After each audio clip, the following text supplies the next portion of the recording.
There is a photograph from February 17th, 2009. In it, Alan Stanford is wearing a perfectly pressed navy suit, standing outside the offices of Stanford Financial Group in Houston, Texas. He is smiling. He knows at that exact moment that the FBI has been looking for him for 72 hours. He knows his entire empire is built on nothing. He knows that 21,000 investors in 113 countries are holding certificates for money that does not exist, and he is smiling. That photograph is the last image of a free man who was never what he claimed to be. Not the banker, not the billionaire, not the knight. None of it was real. He was not a banker who became a criminal. He was always the criminal. The bank just made it easier to hide. Robert Alan Stanford was born on March 24, 1950, in Mexia, Texas, a town small enough that ambition felt like a sin. His grandfather, Lodis Stanford, had built a small insurance business from scratch, and Alan watched that story like a blueprint. He wanted the version of it that came with yachts. By his early 30s, Stanford had burned through 2 failed businesses, a gym in Waco, a real estate venture that collapsed with the Texas oil bust of the mid-1980s. He filed for bankruptcy in 1984. He owed money to people who had trusted him. That detail matters, because he had already learned the lesson he would spend the rest of his life applying. When you cannot pay people back, find new people. In 1985, he moved to Montserrat, a tiny British territory in the Caribbean, and opened a bank. He called it the Guardian International Bank. The regulatory environment was, to put it charitably, relaxed. To put it honestly, there was almost none. He moved the operation to Antigua in 1990. He renamed it Stanford International Bank. And then Alan Stanford began to do something that would work, without interruption, for almost 2 decades. He told people he had a secret. The pitch was elegant. Stanford International Bank offered certificates of deposit, CDs, that paid interest rates far above anything a regular American bank could offer.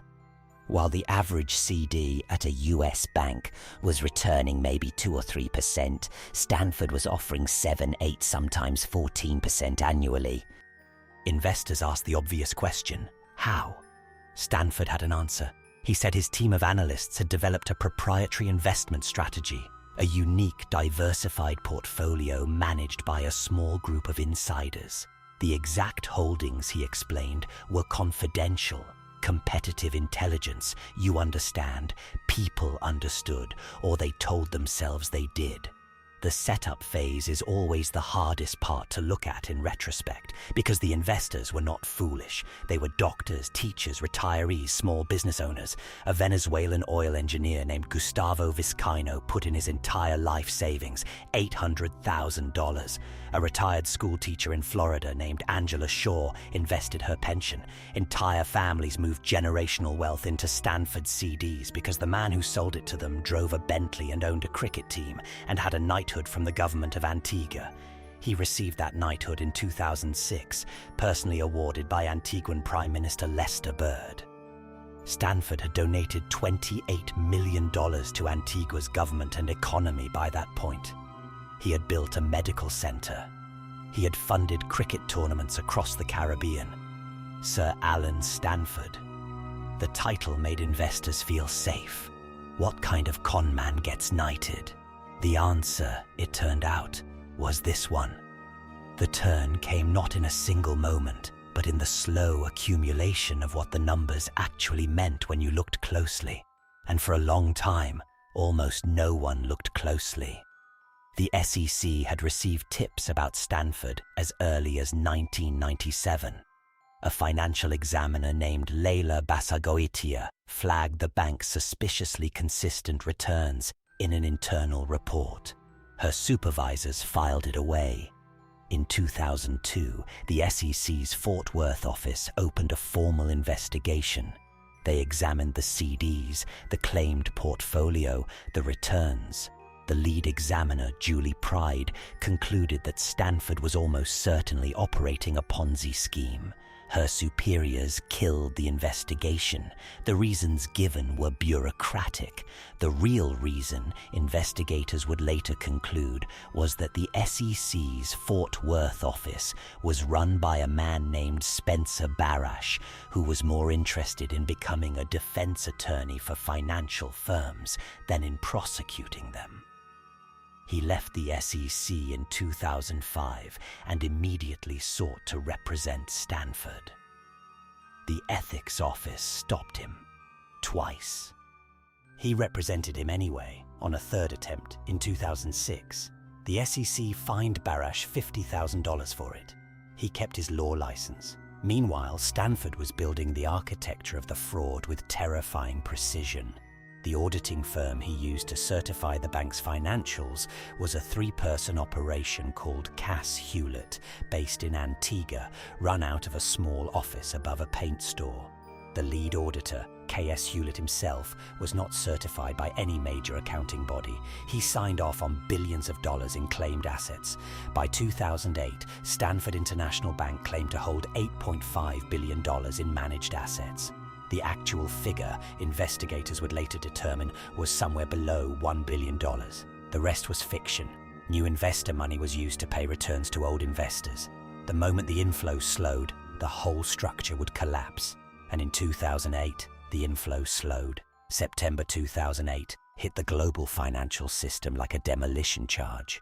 Lehman Brothers fell.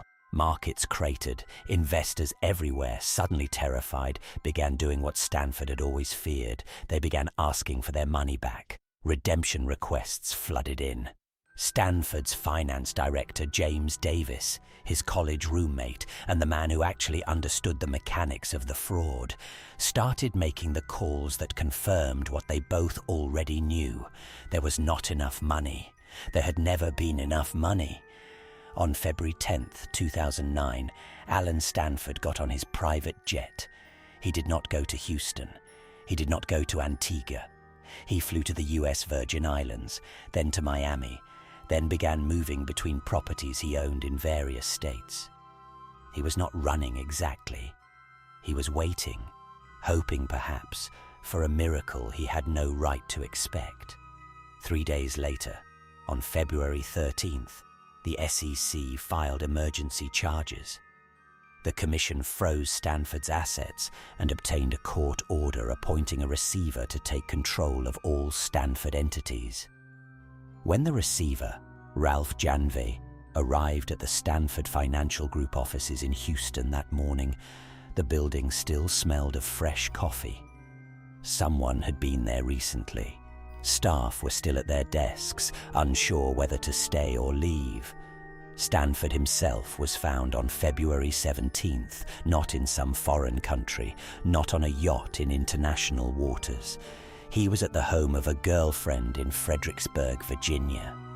An FBI agent named Bledar Bago served him the civil complaint in a parking lot on Princess Anne Street. Stanford read the documents. He said nothing useful. He was served again with criminal charges on June 18, 2009, in the same parking lot. By then, he had burned through multiple attorneys and had begun telling people he had amnesia. The criminal indictment was staggering in its scope. 21 counts including wire fraud, mail fraud, obstruction, and money laundering. The alleged scheme had run for 20 years. It had taken in approximately $7.2 billion from 21,000 investors across 113 countries. Of that, the receiver would eventually recover less than $500 million.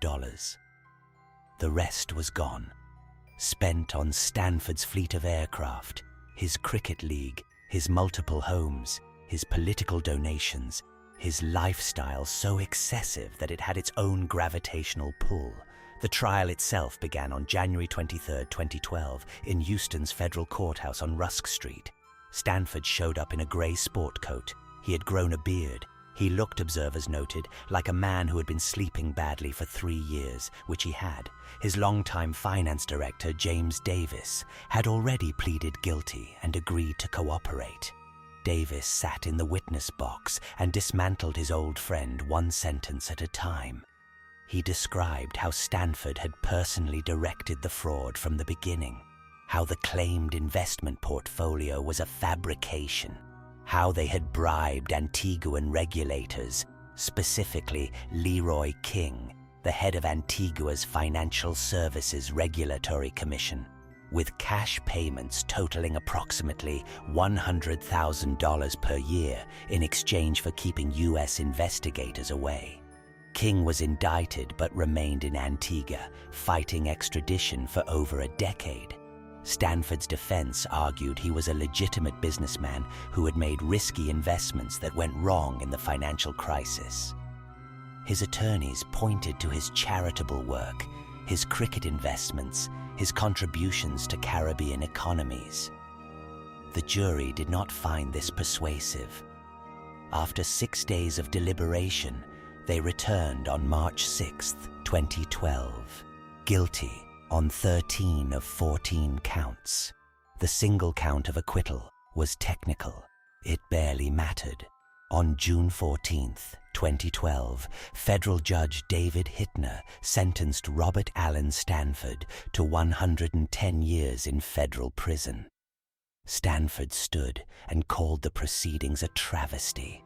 He showed no visible remorse for the 21,000 people whose savings he had consumed. He was 62 years old.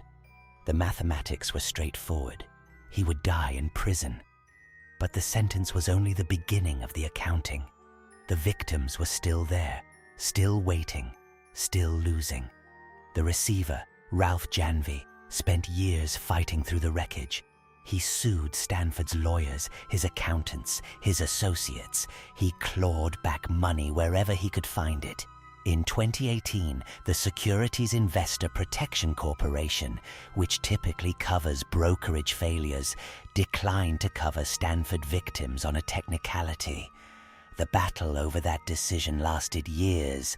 As of 2023, victims had received approximately 22 cents on every dollar they lost, if they were among those who got anything at all. Gustavo Vizcaino, the Venezuelan engineer, lost the $800,000 he had saved over 30 years. He was in his late 50s when it happened. He rebuilt what he could. Others could not.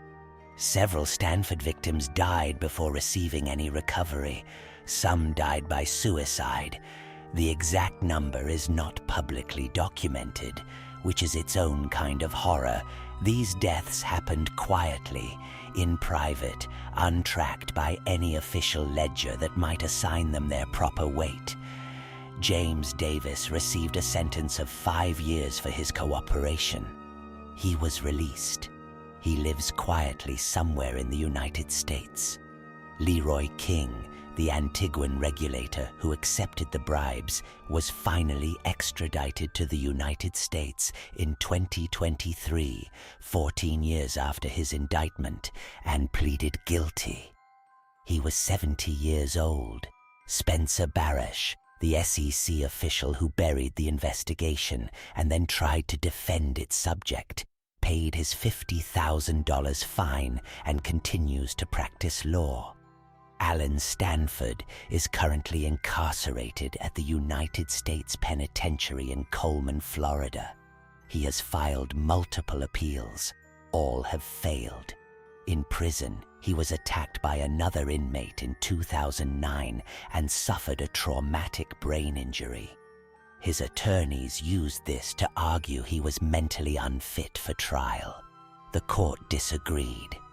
His next projected release date, accounting for the full sentence, is sometime in the year 2105.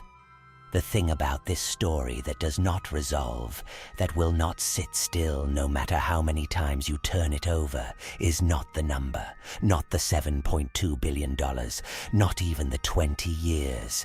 It is the photograph, the one from February 17th, 2009, the navy suit, the smile. He knew in that moment exactly what he had done and to whom he had done it. 21,000 families, retirements, inheritances, medical funds, life's work, and he was smiling. Not because he thought he would escape, but because for 20 years he had. And whatever happens next, however long the sentence, whatever is clawed back and redistributed, those 20 years happened. The damage from them is permanent. And somewhere in a federal prison in central Florida, a man who was knighted for his generosity is counting the same 24 hours as everyone else, and they do not add up to anything at all.